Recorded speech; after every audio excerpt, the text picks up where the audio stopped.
La sequía es un periodo de pérdida, un periodo de escasez, un periodo donde tu esfuerzo simplemente se marchita y se muere.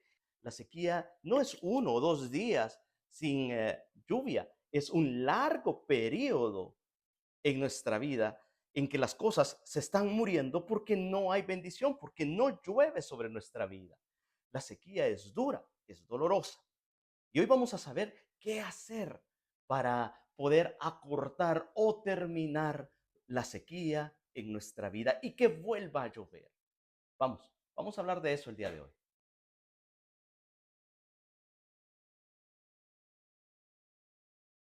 Acerca de la sequía, hay una historia en la Biblia que creo que nos puede ayudar muchísimo en nuestra vida.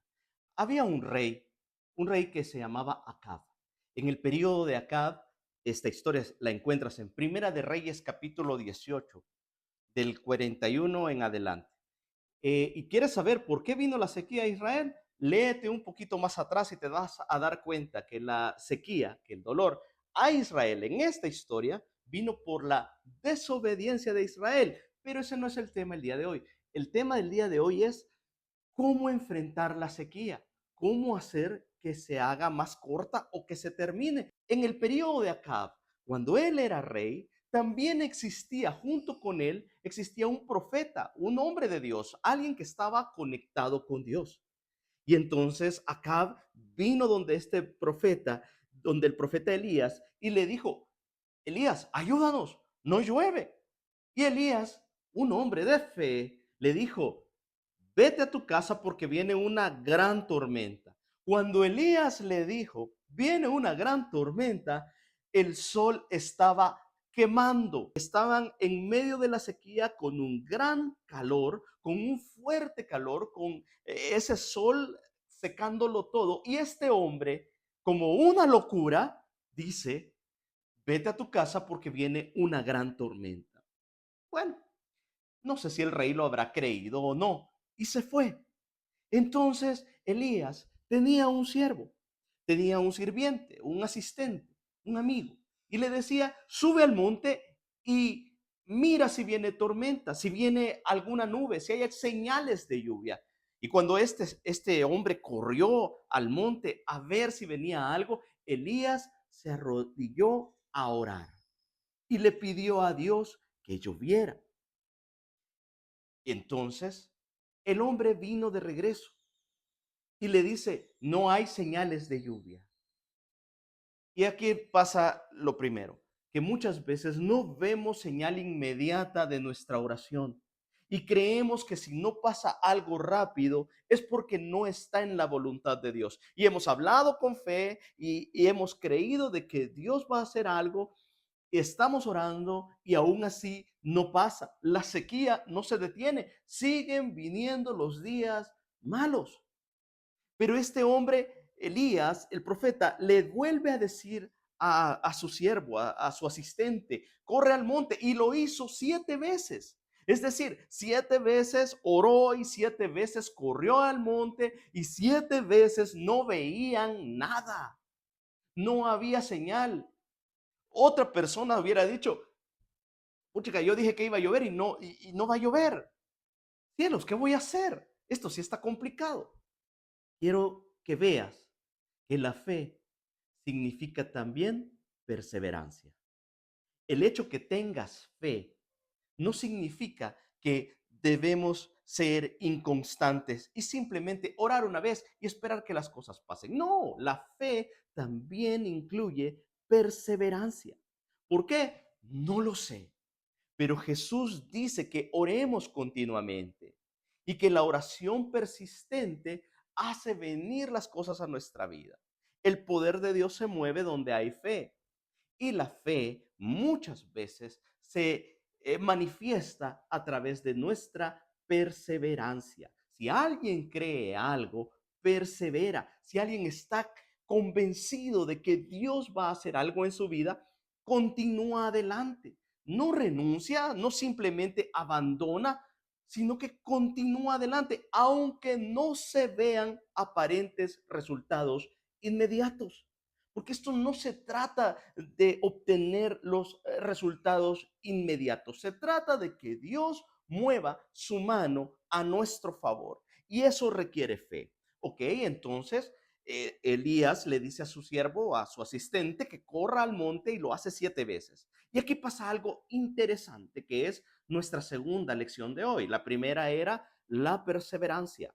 Y la segunda es que cuando finalmente pasa algo, y quiero que pongas atención en esto, cuando finalmente pasa algo, cuando finalmente hay una señal, literalmente el asistente de Elías dice, veo una pequeña nube como la palma de la mano de un hombre.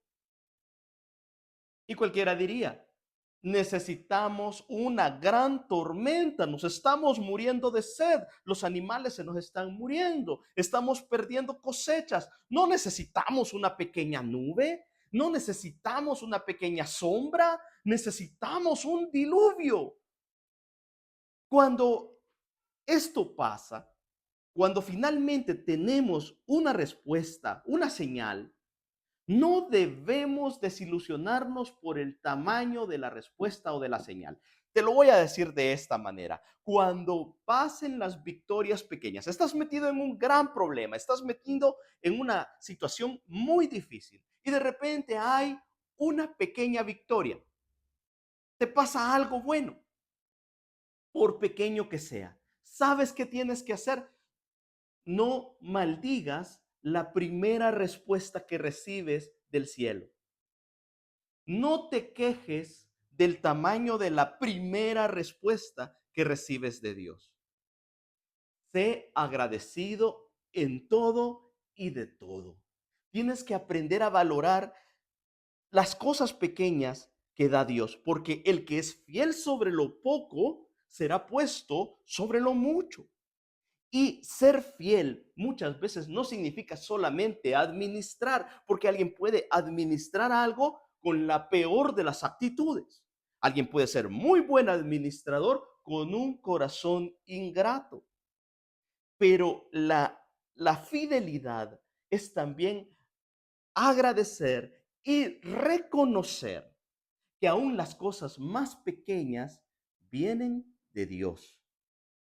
El hombre de Dios dijo, qué bueno, ya viene la gran tormenta. No maldijo la pequeña nube, se alegró y dio gracias por la pequeña nube que traía detrás de sí una gran tormenta.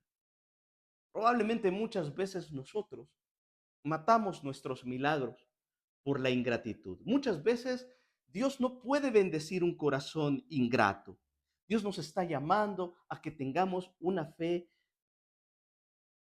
fuerte, sí, pero también una fe de madurez, una fe madura, una fe que no vive por emociones ni por vista, una fe que le basta saber que Dios ha prometido algo, perseverar en esa promesa y alegrarse y dar gracias por todo, aún por las pequeñas cosas. Tú no sabes si detrás de algo pequeño que llega a tu vida y demuestras gratitud, puede abrir la puerta a algo gigantesco. Y así es como se terminan las sequías, con una palabra de fe, con una actitud de fe, porque muchas veces decimos palabras de fe de una forma vacía.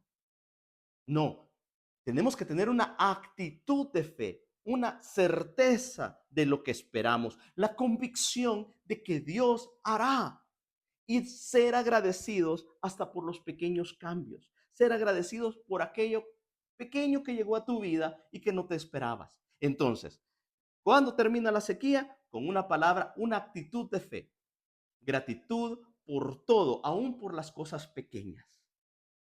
Y perseverar en las acciones de fe, en la oración de fe.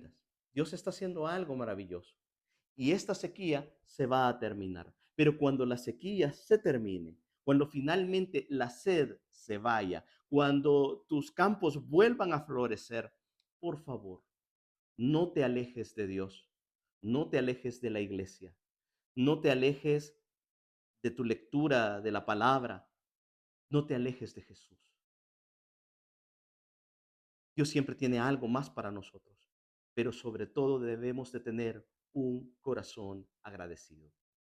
La sequía va a pasar, pero tu fe debe de continuar, permanecer y crecer.